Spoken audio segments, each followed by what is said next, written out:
Hello and welcome to Wolfman Gaming. This is my Bloodstained Curse of the Moon blind playthrough, and this is episode 2.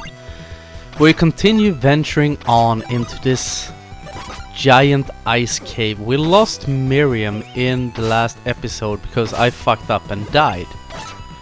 And I don't know yet, there must be some way to revive her, or maybe I have to get to the end of the level without her. I have no idea, and I think we're already... Could this be the second boss already? Seems like there are really short levels in this game. Maybe try ducking. Could be a good thing. And I remember, as I mentioned back in episode 1, I did play through Ritual of the Night, which is done by the same creator. I think his name is Kenji Igarashi or something like that. I probably butcher his name totally there. Which is a love letter to Symphony of the Night, and this is more or less a love letter to the Castlevania games on back on the NES. And I am so boned. Yep, I'm boned. But I have unlimited lives because I play on casual. And now we have Miriam back, so now we can go back and check out... Oh shit. No, we will not go back and check out that thing because Big Boy is up there. Either way, where was I? Yes, Kenji Igarashi. And I think this game was made as a bonus because he funded Ritual of the Night on Kickstarter, and I think this was a Kickstarter incentive or something like that. So since they managed to raise so much funds, he did this game as more or less a bonus. And I must say that Miriam was a lot better to use here, it seems. So I'm gonna switch over to Sangetsu and let him be the Let him be the cannon fodder. Come on, ugly. Again with spinning orbs, eh? I should be able to beat this. As I said in the previous episode, I've been playing a lot of Dark Souls 2 over the last couple of weeks. And I mentioned also in the first episode that that is one deep rabbit hole to sink yourself into. Because when you start playing one of those games, you forget everything else. Your whole life starts revolving around Drang Lake, which that game takes place in. And I'm gotten quite far into the game at this point. I think I'm maybe like 2/3 into it. Something like that. The last boss I took down was the Demon of Song, and if you haven't seen that boss, I recommend you check him out, because that is the definition, I think, of a weird ass boss. Let's see. Fuck, mistimed my jump. Because that is a giant frog which has a skull inside it. And everything is super weird. And I managed to get into an area called the Undead Crypt, which seems very Dark Souls-y, and it also feels quite fitting playing a game like this, because the Undead Crypt could might as well, or just as well, be a level in a Castlevania or Bloodstained game. Beat the boss. Hooray for me! But since this game seems to be... Ouch! Trophy. Frigid hell. But since this game seems to be rather straightforward, actually, it gives me time to talk about something else. I had a discussion the other day with a friend of mine where we talked about the old days. And I'm gonna continue on about that in just a second. That I would be defeated by a demon. I have been thoroughly humiliated. I am Alfred, an alchemist. He was also in Ritual of Night. He was a boss. Alchemist, you use demons to fulfill your worldly desires. Every achievement requires a fair exchange. Even using demons is sometimes necessary. You have your own goals, correct? My power may be of use to even you. Your existence is unsettling to me, but your skills are not without value. I'll leave your head where it is for now. Alfred has become an ally. Great. Got a new friend. Starting to turn into a Final Fantasy party.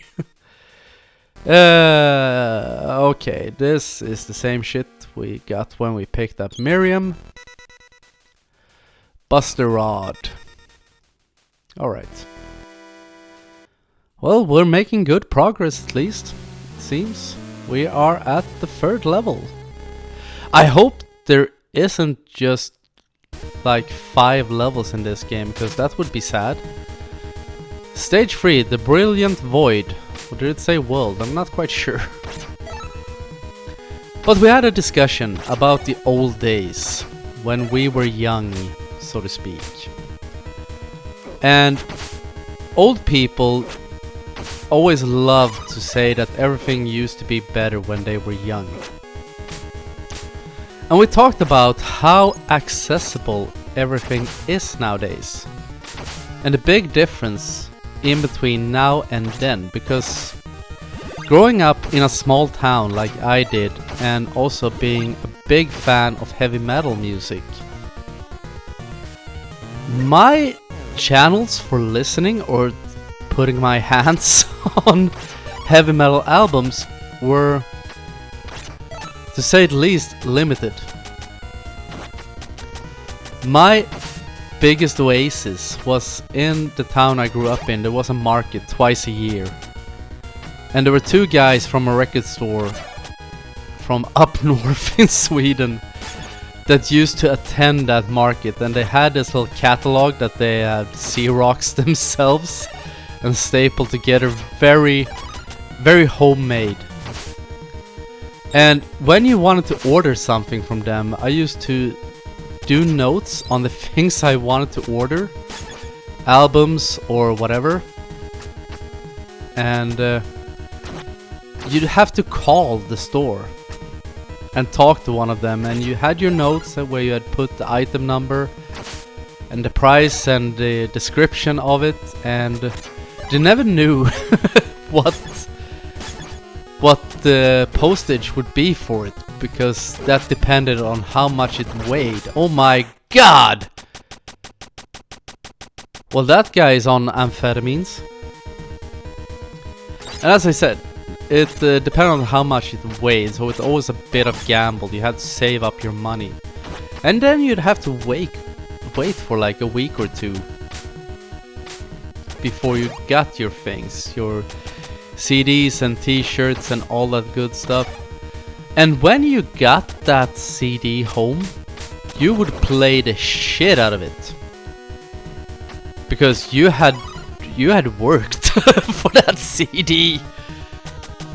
You had called them, you had ordered it, you had waited for a week to get that little note in your mailbox that you had a parcel to pick up at the post office.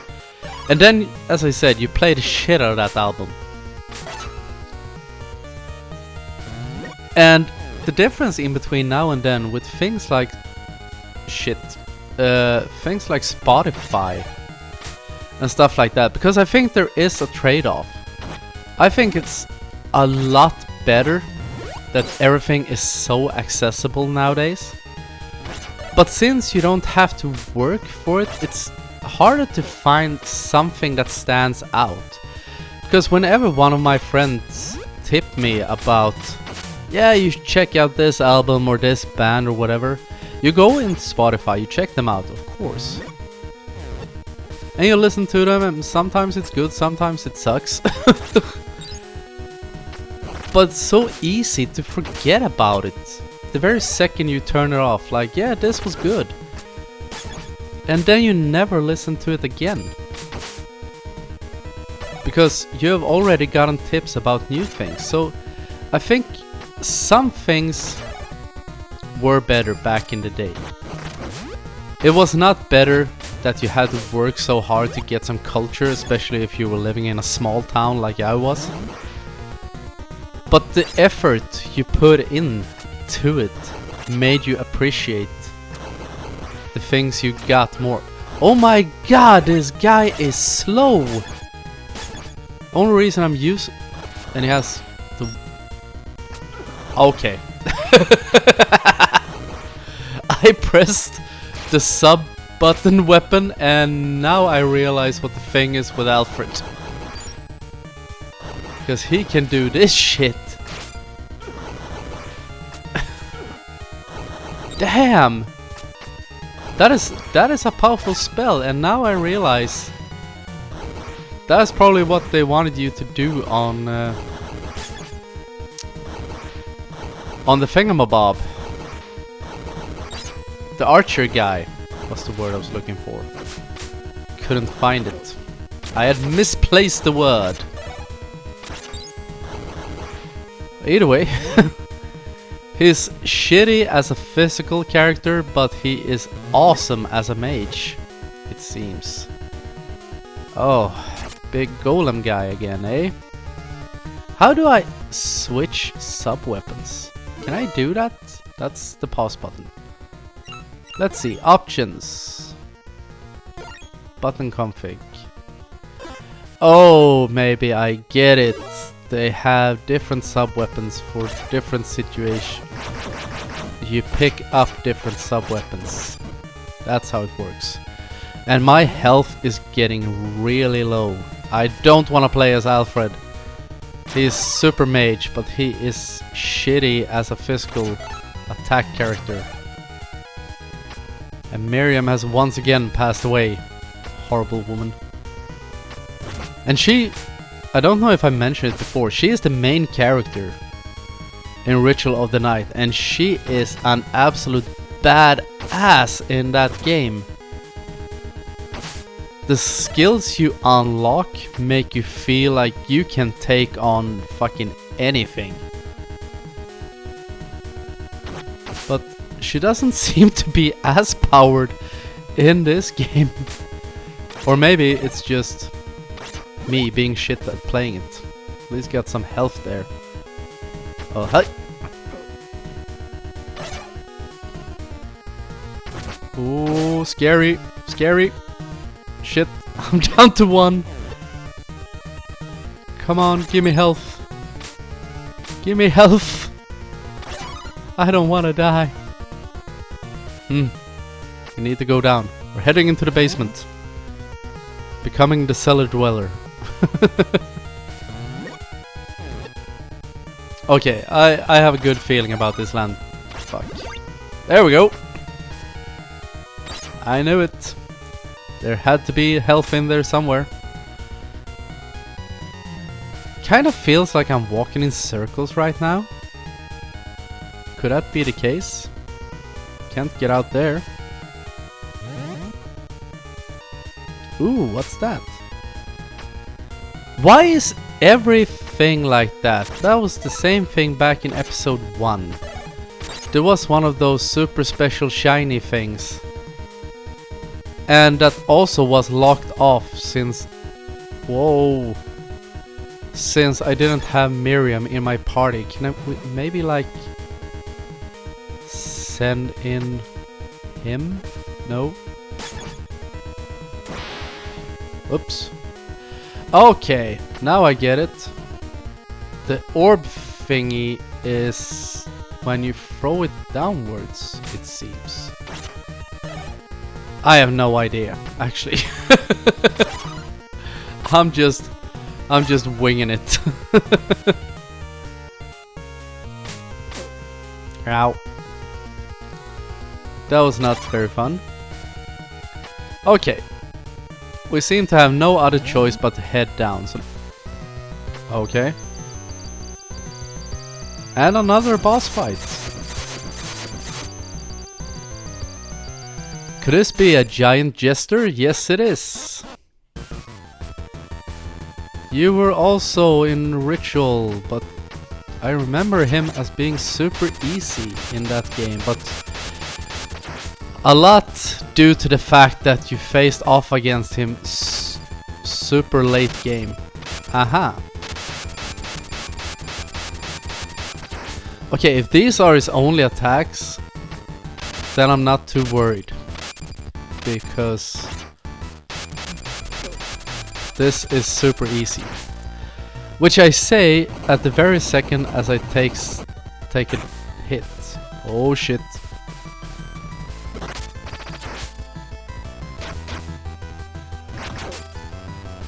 Why not?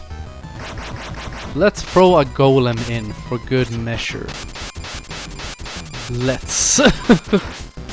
Maybe if we switch to Alfred, maybe we can, like, okay, that did not go as planned. Okay, we're not gonna play as Alfred. My plan there was that I could maybe like get double hits in using the clone, but I didn't think of the fact that he would bash down on the big stack of coins. But this boss should start getting tenderized by now. At least I hope so.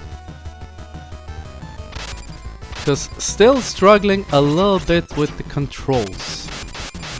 They are not as fluent as I would have liked them. They are absolutely not as clunky as in the old Castlevania games.